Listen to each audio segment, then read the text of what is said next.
Chapter 7. Paddington steps out. Mrs. Brown looked out of the car window. "If you want my opinion," she said, lowering her voice so that the occupants of the back seat and one occupant in particular shouldn't hear, "bringing Paddington with us is asking for trouble. You know what happened when he went to Jonathan's school?" "That wasn't exactly a disaster," said Mr. Brown mildly. "If I remember rightly, he saved the day. If it hadn't been for him, the old boys would have never won their cricket match." "Playing in a cricket match isn't the same as watching ballet," replied Mrs. Brown. "You'll never sit quietly through a whole afternoon of it. Something's bound to happen." She gave a sigh. Ever since Paddington had taken part in an epic cricket match at Jonathan's school, Judy had been clamouring for him to visit her school in turn, and Mrs. Brown knew that she was fighting a losing battle. Having a bear in the family gave both Jonathan and Judy a certain amount of prestige among their fellow pupils, and Judy was anxious to catch up on the lead at present held by her brother. All the same, as they drew nearer and nearer to Judy's school, Mrs. Brown began to look more and more worried. "Good heavens!" exclaimed Mr. Brown suddenly, as they turned a corner and passed through some wrought-iron gates set into a grey stone wall. He waved his hand towards a seething mass of girls in uniform as he brought the car to a halt. "What's this, some sort of reception committee?" "What did I tell you?" said Mrs. Brown, as the familiar figure of Judy detached itself from the crowd and came forward to greet them. "It's started already." "Nonsense," said Mr. Brown. All the same, he cast some anxious glances towards the paintwork on his car as he helped the others out and exchanged greetings with his daughter. Paddington, as he clambered out of the back seat, looked even more surprised as he stood blinking in the strong sunlight listening to the cheers, and he raised his hat several times in response to the cries. "Come along, Paddington," said Judy, grabbing his paw. "You've lots of people to meet, and we've got to pay a visit to the tuck shop. I told Mrs. Beadle, the lady in charge, all about you, and she's laid on some special marmalade sandwiches." "Mrs. Beadle's laid on some marmalade sandwiches?" exclaimed Paddington, looking most impressed. Although he was very keen on anything to do with marmalade and had several times sat on a sandwich by mistake, he'd never met anyone who'd actually done it on purpose before, particularly someone in charge of a tuck shop. However, before he had time to inquire into the matter, the throng of girls closed in behind him, and he felt himself being propelled gently but firmly in the direction of a small building which stood to one side of the quadrangle in front of the main block. As the milling crowd of figures disappeared through the door of the tuck shop, Mrs. Brown looked towards a large, brightly coloured poster on a board near the main gate. "I thought this Russian dancer they're having down, Sergei Oblomov, was supposed to be the guest of honour," she remarked. "I don't think he'll like it if he turns up and there's no one here. Sure, all these girls were meant for him, not Paddington." "Talk of the devil," said Mr. Brown, as a large, important-looking black car swept in through the gates and came to a halt a few yards away. "I have a feeling this is him." Pretending to study the scenery, the Browns nevertheless watched with interest as the door of the car opened and a tall figure dressed in a black cloak alighted and stood for a moment with one hand in the air, looking expectantly all around. "Crikey!" said Jonathan a few moments later, as the sound of a door being slammed echoed around the quadrangle and the car swept past them in a cloud of dust towards the school building. "He didn't look in a very good mood." "Black as ink," agreed Mr. Brown. "Wasn't exactly what you might call a good entrance, not so much as a pigeon cooed." "I don't suppose you'd like it," said Mrs. Brown, "if you were a famous dancer and you had your thunder stolen by a bear, especially one stuffing himself with marmalade sandwiches in a school tuck shop." "He doesn't know it's a bear," reasoned Mr. Brown. "He's never even met Paddington." "No," said Mrs. Brown decidedly, as they made their way towards the school building. "He hasn't, and if I have my way, he's not going to either." She cast some anxious glances in the direction of the tuck shop as they passed by. Several times the ominous sound of cheering had come from the open windows, and one or two of them had been decidedly loud, rather as if things were getting out of control. All the same, as they seated themselves in the school hall some while later, even Mrs. Brown found it hard to fault Paddington's appearance. Admittedly, there were still one or two traces of marmalade on his whiskers, and his fur had lost some of his smooth sheen, but all in all he looked unusually well behaved as he settled himself at the end of the row by the gangway and examined his programme with interest. "You know, I'm really looking forward to this," said Mrs. Bird with enthusiasm, as she made herself comfortable. "I like belly dancing. The others looked at their housekeeper in surprise as a faraway look came into her eyes. "I haven't seen any good dancing for I don't know how many good years." "Not sure you're going to now," whispered Mr. Brown, as the curtain rose to reveal a woodland glade and several small figures dressed as toadstools. "It's the juniors," whispered Judy. "They're doing their nature dance." Paddington opened his suitcase, took out his opera glasses, and peered at the stage with interest. "Are you enjoying it?" whispered Judy. Paddington thought for a moment. "It's all right," he announced after some thought, "but I can't hear what they're saying." "People don't say anything in ballet," hissed Judy. "They mime it all. You have to guess what they're doing by the dancing." Paddington sank back into his seat. Although he didn't want to hurt Judy's feelings by saying so, he didn't think much of ballet at all. As far as he could see, it was just a lot of people running after each other on the stage, and apart from not saying anything, which made it rather difficult to follow, he began to wonder why they didn't get taller dancers in the first place, as some of the older girls in particular seemed to spend most of the time standing on their toes. However, he was a polite bear. He applauded dutifully at the end of each item. "I must say, that swan took a long time to die," said Mr. Brown, as the lights went up at long last to herald the interval. "Thought she was never going to get it over with." "I like the flying ballet," said Mrs. Brown, amid general agreement. "I thought that was very well done." "I'd like to go up in the air in a way like that," said Jonathan. "I bet it's super." Judy handed Paddington her programme. "It's the famous Russian dancer next," she said. "Look, there's his picture." Paddington peered at the programme with interest. "Oh, Serge Oblomov!" he exclaimed in surprise. "It's not Serge," said Judy. "It's pronounced Sergei." "Sergei Oblomov," repeated Paddington, looking most impressed as he studied the picture. "I don't think I've ever seen a lord doing ballet dance before." "He isn't a lord, he's a—" Judy gave a sigh as she sought for the right words. Sometimes explaining things to Paddington became complicated out of all proportion. "Well, whatever he is," said Mrs. Bird, coming to her rescue, "I'm really looking forward to it. It's a great treat." "Oh, crikey!" exclaimed Judy suddenly, as a girl from the row behind whispered something in her ear. "I'm not sure if he's going to appear after all. They're having some trouble backstage." "What?" exclaimed Paddington hotly. "Sergei Oblomov's not going to appear?" "Oh dear," said Mrs. Bird. "How very disappointing." Paddington stared at the drawn curtains on the stage, hardly able to believe his ears, as everyone began talking at once. Judy's words had reached several other people nearby, and soon a buzz of excitement went around the hall. "It's something to do with Noah being at the gates to meet him," explained the girl in the seat behind. "He's a bit temperamental, and it upset him rather." Mr. and Mrs. Brown exchanged glances. "I told you so, Henry," said Mrs. Brown. "I said if we brought Paddington something would happen." "Well, you can't really blame poor old Paddington for this," replied Mr. Brown indignantly. "It's not his fault if everyone wanted to meet him instead of some blessed ballet dancer chap. After all," Mr. Brown suddenly broke off in mid-sentence. "That's funny," he said, looking along the aisle. "Talking of Paddington, where's he got to?" "He was here a second ago," said Judy, looking all around.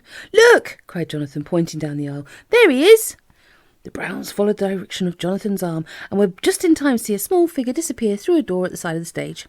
From where they were sitting, it wasn't possible to see the expression on Paddington's face, but there was a determined slant to his hat and a look about his duffel coat which seemed to bode ill for anyone who got in his way.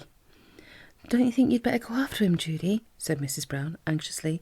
"Too late," groaned Judy. "Did you see who was behind the door? Miss Grimshaw." Judy sank lower and lower into her seat as she contemplated the awful prospect of Paddington coming face to face with her head teacher.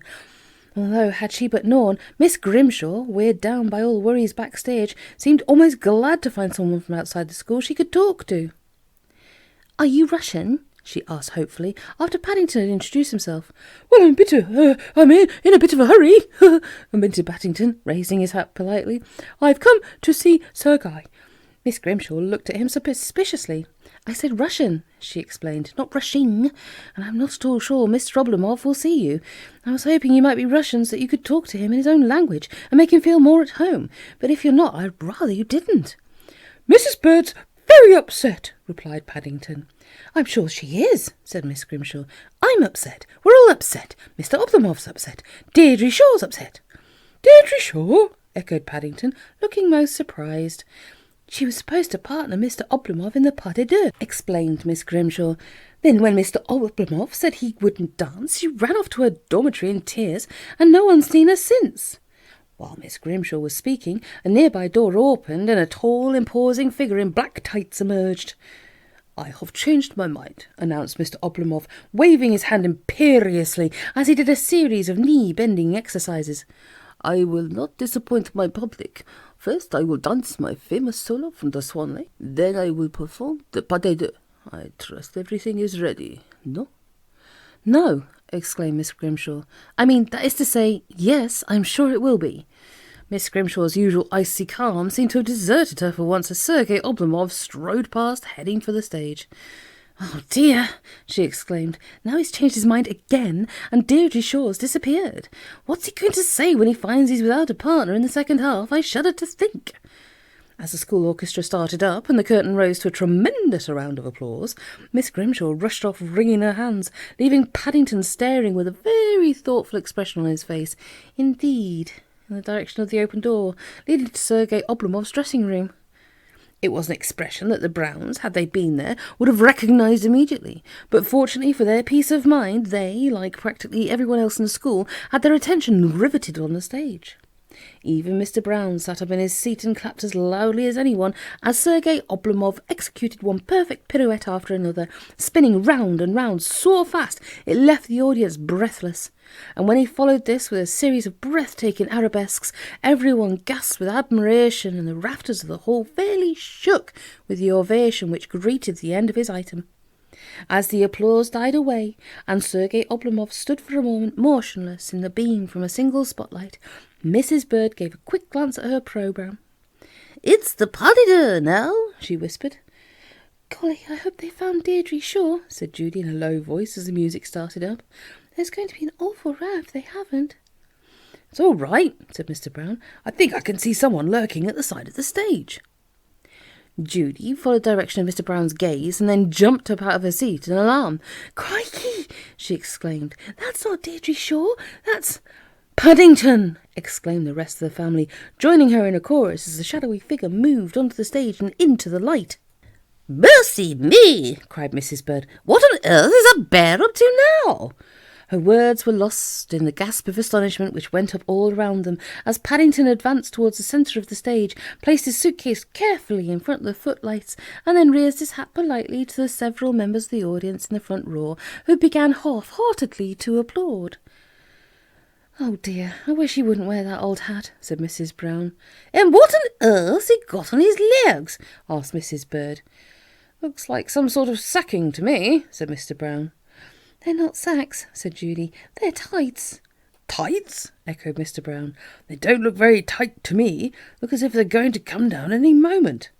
The Browns watched in horror as Paddington, having ventured on one bow too many, hurriedly replaced his hat and grabbed hold of the roll of material which hung round his waist in large folds. Now, for the first time since he decided to lend a paw with the ballet, he was beginning to wish he'd resisted the temptation to use the pair of tights which he'd found hanging on the back of Mr. Oblomov's dressing-room door. Bear's legs, being rather short, put him at a disadvantage to start with, but as far as he could make out, Sergei Oblomov's legs were twice as long as anyone else's, so an unusually large amount of surplus material had to be lost at the top. Apart from tying a piece of string around his waist, Paddington had thoughtfully made use of several drawing pins which he'd found on a notice board at the back of the stage, but most of these seemed to have fallen out, so he had to spend some moments making last-minute adjustments to a large safety pin which he put on in case of an emergency. It was at this moment that Sergei Oblomov, oblivious to all that had been going on, finished executing a particularly long and difficult pirouette near a pillar at the back of the stage and came hurrying down towards him. He stood for a moment, poised on one foot, his eyes closed as he prepared himself for the big moment. Paddington raised his hat politely once again and then took hold of one of Mr. Oblomov's outstretched hands and shook it warmly with his paw. "Good afternoon, Sergei," he exclaimed. "I've come to do the pas de deux." Sergei Oblomov seemed suddenly to freeze in his position. For a brief moment, in fact, he seemed almost to have turned to stone, and Paddington looked at him rather anxiously, but then several things happened to him in quick succession. First, he opened his eyes, Then he closed them, and a shiver passed through his body, starting at his toes and travelling up to his head, almost as if he'd been shot. Then he opened his eyes again and stared distastefully at his hand. It was warm under the light, and some kind of sticky substance seemed to have transferred itself from Paddington's paw. "It's all right, Sir Guy," explained Paddington, wiping his paw hastily on one of the folds of his tights. "It's only marmalade. I forgot to wash it off when I came out of the tuck shop." If Mr. Oblomov knew what marmalade was, or, for that matter, if he had even heard of a tuck shop, he gave no sign. A shiver again seemed to pass through his body, and, as the music reached a crescendo, he closed his eyes and, with a supreme effort, prepared himself once more for the pas de deux. Feeling very pleased that things seemed to have turned out all right in the end, Paddington took hold of Sergei Oblomov's outstretched hand and bent down to pick up his suitcase. The next moment, it felt as though he was in the centre of an earthquake, a tornado, and a barrage of thunderbolts all rolled into one. First, it seemed to him as if his arm had been torn out of his socket, and then he felt himself spinning around and round like a top, and finally he landed, still spinning, in a heap on the floor of the stage some distance away from Mr. Oblomov. For a moment he lay where he was, gasping for breath, and then he struggled to his feet just in time to see a vague figure in tights heading towards him through the glare of the footlights. As he focused on the scene, Paddington noticed a nasty-looking gleam in Sergei Oblomov's eyes, which he did not like the look of at all, and so he hurriedly sat down again. Mr. Oblomov came to a halt and stared down at the figure on the floor. "I cannot go on," he exclaimed gloomily. "For one thing, you have too much shortness, and for the second thing, your entrails, they are not clean." "My entrails are not clean!" exclaimed Paddington hotly. "But I had a bath last night." "I do not mean they are dirty," hissed Mr. Oblomov. "I mean they should be clean, snappy, like so." Without further ado, he drew himself into the air, beat his legs together, crossed them in time to the music, and then uncrossed them again as he landed gracefully on one foot facing the audience. Paddington looked rather doubtful as the applause rang through the hall. "It's a bit difficult when you've only got paws, Sir Guy," he exclaimed, "but I'll have a try." Closing his eyes as he'd seen Mr. Oblomov do, Paddington jumped into the air, made a half-hearted attempt to cross his legs, and then, as his tights began to slip, landed rather heavily on the stage. As he did so, to everyone's surprise, he suddenly shot up into the air again, his legs crossing and uncrossing, almost as if he'd been fired from a cannon. "Good gracious!" exclaimed someone near the Browns. "That young bear's done a triple." "A sixer," contradicted another elderly gentleman knowledgeably, as Paddington landed and then shot up in the air again with a loud cry. "Bravo!" he called, trying to make himself heard above the applause. Even Sergei Oblomov began to look impressed as Paddington executed several more entrechats, each one higher and more complicated than the one before. Then, to show he wasn't beaten, he gave himself a tremendous leap into the air, changed his legs over, beat them together, changed them back again, beat them together once more, and then, to a roar from the audience, crossed them once again before the landing. Paddington, who'd been spending the last few seconds sitting on the stage peering at one of his paws, jumped up with a loud cry which echoed round the rafters as Sergei Oblomov landed heavily on his other paw. If the applause for Sergei Oblomov's show had been loud, it was nothing compared to that which greeted Paddington as he shot up in the air once more, waving his paws wildly to and fro, crossing and uncrossing them, and bringing them together before he landed and then catapulted up again, almost out of sight. This time, Sergei Oblomov himself had to acknowledge he had met his match, and with a graceful bow which brought murmurs of approval from the audience, he stood back and joined in the applause as the music finally came to an end, and with Paddington's leaps growing higher and wilder with every passing second, the curtain came down. "Well," said Mr. Brown as the applause finally subsided, "it may not have been the best ballet I've ever seen, but it was certainly the most exciting." "Haven't seen anything like it since the Cossacks," agreed the elderly gentleman nearby. "5 grand royales in a row." Thoroughly surprised by the events of the afternoon, the Browns tried to make their way backstage, but what with the speeches and the crowds of girls who came up to Judy in order to congratulate her on Paddington's performance, it was some while before they had able to force their way through the door at the side of the stage. When they did finally break through, they were even more surprised to find that Paddington had first been removed to the school sanatorium for what was called urgent first aid. "Oh dear, I hope he hasn't broken anything," said Mrs. Brown anxiously as they hurried across the quadrangle. "Some of those jumps he did were very high." More likely to have slipped on a marmalade chunk, said Mrs. Bird darkly, as they hurried into the ward. But even Mrs. Bird looked worried when she caught sight of Paddington lying on a bed with his 2 back paws sticking up in the air, swathed in bandages. I can't understand it, said Miss Grimshaw, as she came forward to greet them. Both his back paws are full of holes. I really must find Matron and see what she's got to say. Holes? Echoed the Browns. Holes, said Miss Grimshaw, quite small ones, almost as if he's got woodworm. Not that he could have, of course, she added hastily as a groan came from the direction of the bed. Such a shame after the magnificent performance he gave. I doubt if we shall ever see the like again. As Miss Grimshaw hurried off in search of the matron, Mrs. Bird gave a snort. Something about Paddington's leaps on the stage had aroused her suspicions, and now her eagle eyes had spotted a number of small, shiny objects under the bed that so far no one else had seen. "Bears who try to pin their tights up with drawing pins," she said sternly, "mustn't be surprised when they fall out. And," she added, "they mustn't be disappointed if they step on them into the bargain and have to stay in a hospital and miss the special marmalade pudding that's waiting for them at home." Paddington sat up in bed. "I think perhaps they're getting better now," he said hastily. Being an invalid with everyone fussing around was rather nice. On the other hand, marmalade pudding, particularly Mrs. Bird's marmalade pudding, was even nicer. "But it's no good if you want to carry on dancing," warned Mrs. Bird, as he clambered out of bed and tested his paws on the floor. "It's much too rich and heavy. In fact, I'm not sure that you oughtn't to go on a diet." But Mrs. Bird's words fell on empty air as Paddington disappeared through the door in the direction of the car with remarkable haste for one who had only just risen from a sick bed. "Perhaps it's as well," said Mr. Bound gravely, as the others followed. "I can't really picture Paddington embarking on a career as a ballet dancer."